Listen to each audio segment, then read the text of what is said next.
Imagine waking up 600 years from today and discovering that the cities we once knew have completely disappeared. Our cities were never destroyed. They were simply allowed to become history.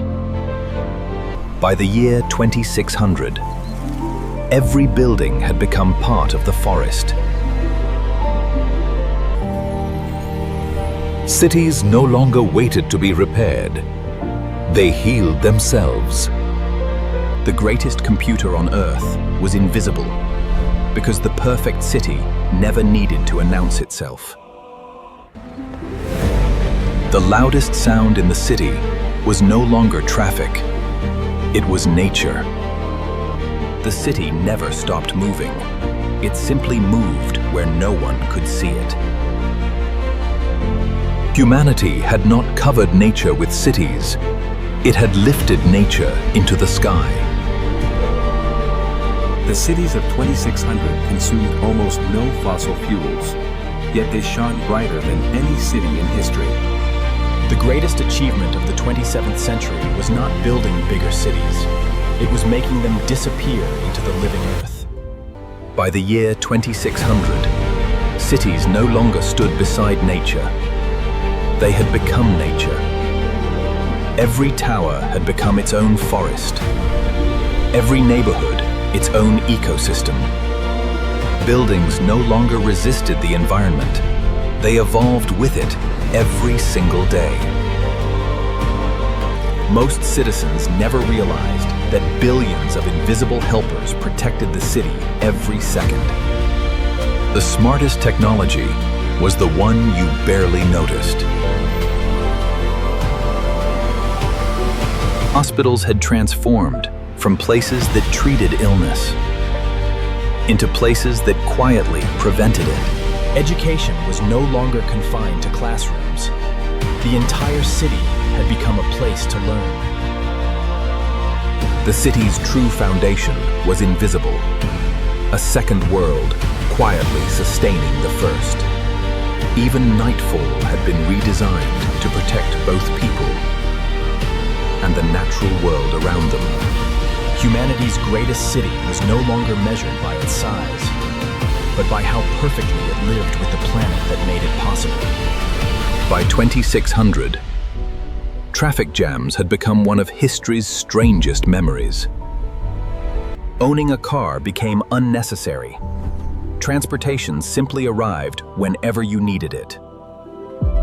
Distance no longer determined where people lived, only where they wished to go. Crossing an ocean no longer required an airplane, only a few quiet minutes beneath the earth.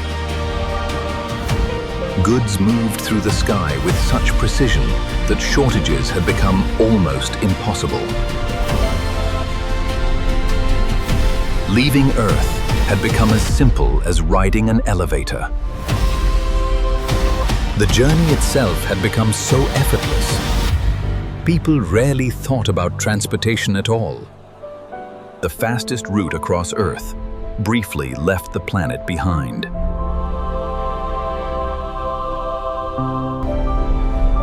For the first time in history, the freedom to travel belonged to everyone. Transportation no longer connected cities. It connected worlds. The ocean no longer separated humanity from energy. It became the source of limitless power. Even the temperature of the sea became part of the city's heartbeat. The most advanced homes were not the smartest. They were the ones you barely noticed. For an entire generation, this was their first glimpse of the planet where every human story began. Fresh food no longer traveled across continents. It grew only a few steps away. Every home had become a gateway to every place humanity had ever explored. Luxury was no longer measured by wealth, but by peace, light, and nature. Every home had become its own tiny ecosystem, producing nearly everything it needed. The greatest power station on Earth was not a single building, it was the ocean itself.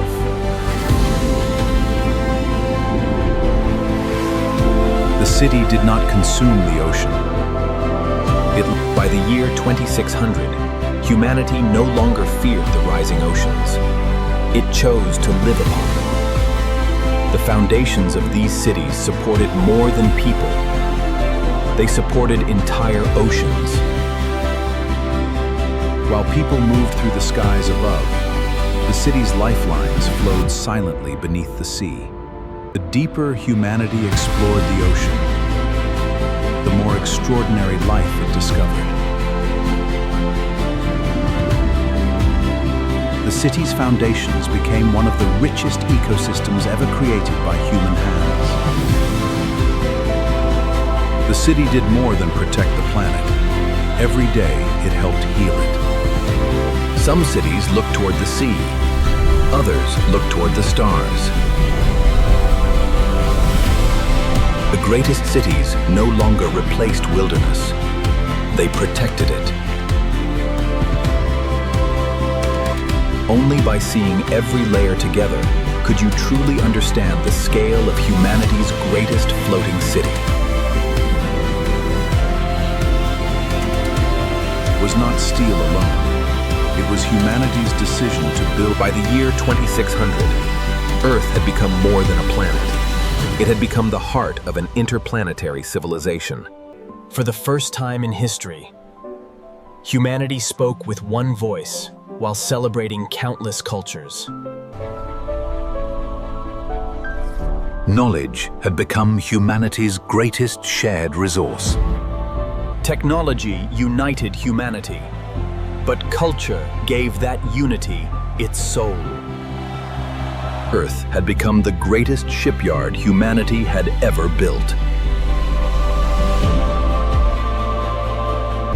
Vacations no longer crossed countries. They crossed planets. Every child grew up knowing that home was not a single planet, but an entire civilization.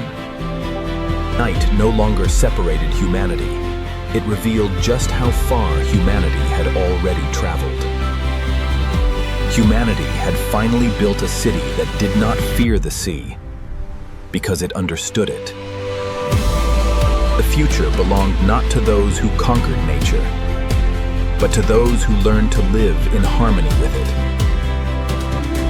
What began as a single experiment on the sea had grown into an entirely new civilization. People no longer crossed oceans to discover new worlds. They crossed planets to visit them. Humanity discovered that the greatest continent on Earth had always been the ocean itself. The floating cities were never the final destination. They were humanity's rehearsal for living among the stars. Humanity did not build floating cities simply to survive the rising seas.